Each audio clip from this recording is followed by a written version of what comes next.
आंजोम के अब सावता इदी कते अब नागाम इदी कते उना को दो अब जोतो बो ओल दोया जोतो बो खोदा दोया उना गे हुआ अब डॉक्यूमेंट उना गे हुआ अब प्रूफ और उना लेकाते जहां तिसो बो प्रूफ दाड़िया उन मेरे खान नोडे मिटान कथे उहर किया जे अड़ी हर को फोन इन कना मेने को जे राष्ट्रपति मैडम ओकारे मेना काय पर्सी इदी कते संताल पर्सी इदी कते ओकारे रोड़ा काय चे जर्नलिज्म इदी कते ओकारे रोड़ा काय अब मा बापो बडाय लेआ उनकिन मितिन के राष्ट्रपति आमेंते ओकारे चेकिन रोड़ा का उना हो रिकॉर्डिंग बनोनी उइलर दो बनोनी इखन नितो तो उना तो हे जाकना जहां दिन रे की अब जोतो रिकॉर्डिंग कते को दोको दाड़िया उना को अब बो उइलर मा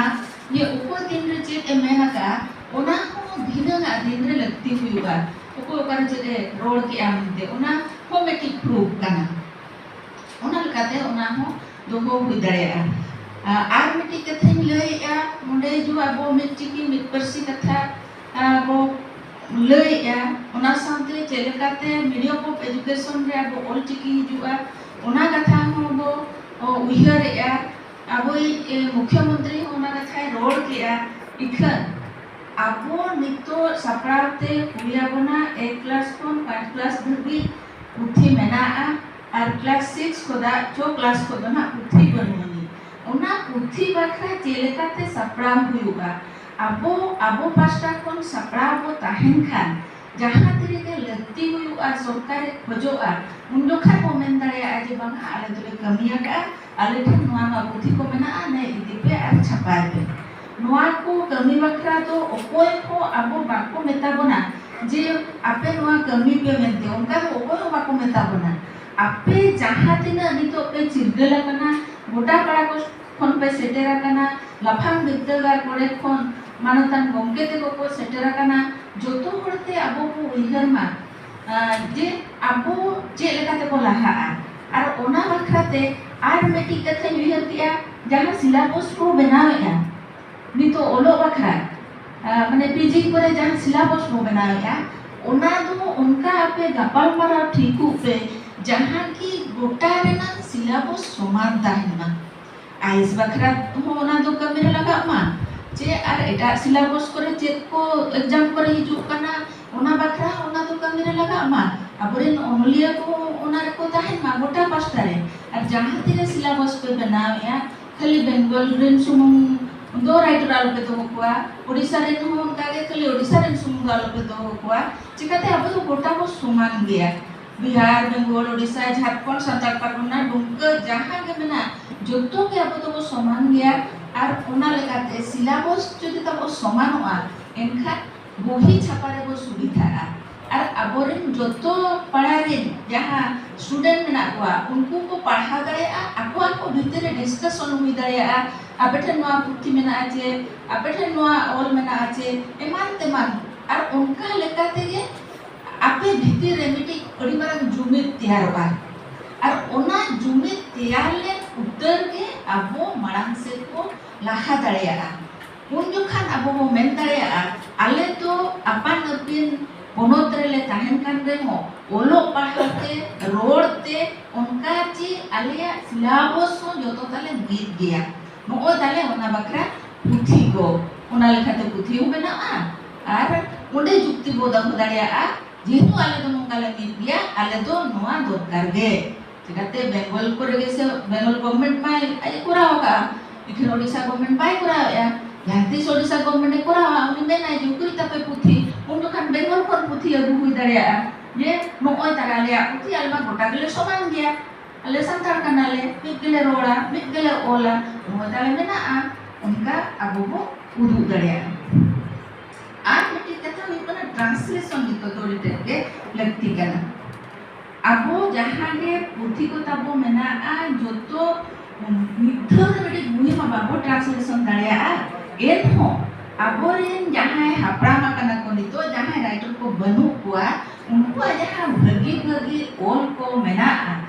ओना को अब ट्रांसलेशन दरकार इनोना इन दरकारोआ मिटी ट्रांसलेशन संस्था मना भुवनेश्वर रे जहां के ट्रांसलेशन एहो बाका इनो ओडे मेंबर मिनाया puisa ko uनको हो कटिक बुही को translation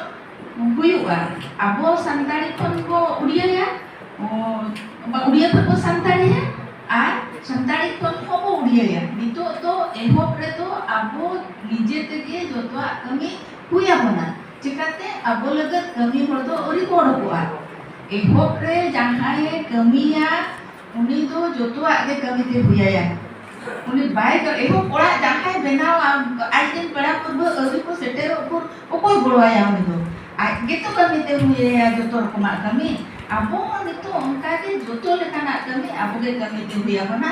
ar english tape jahae ko bhagi huya nito ma one AI translation ko huyu kana eman-teman translation ko hui daria kana one translation huyuga tobe kate utar eta ko badai le na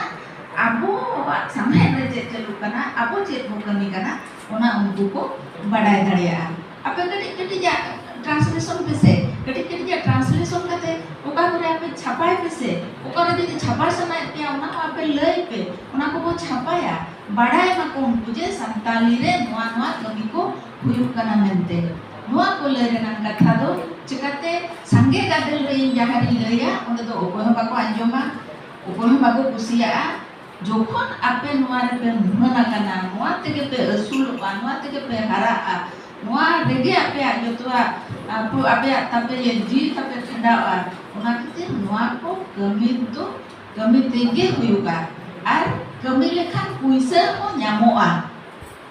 ape dito buhi bana loga DTP lakti kana DTP jodi pe chet ka DTP daria ape enkhan ona re pe arjao daria oko jodi patham benao sana pya ona patham jodi mido pe registration ona ko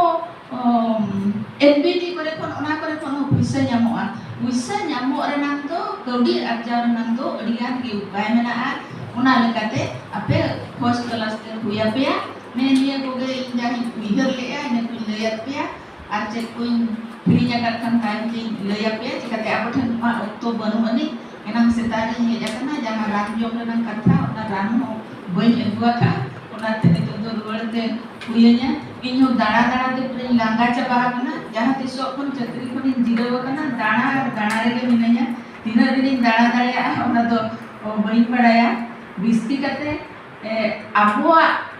lagat te do kom aqua lagi te bisti kami kana unku ge bisti ko or din kana ar abua lagat te do mane okare honga tak binyam ya tenta ki nyam ya ona terima kate pilih ya abua bersih nito to jahan nak ge korol jahan nak ge komen abo nito to laha kore mena kona ar abo bola harakap ya ape ko ona khatir intumi jala pe kana ape ko go bhari nyamodo ape kana jaha te nai layat pya ona orate taram kate ape ho arja pe ape ho gosulo pe ar ape yutur mata ko dor hoy pe ona thum jal kate inya rol do nodegi kecet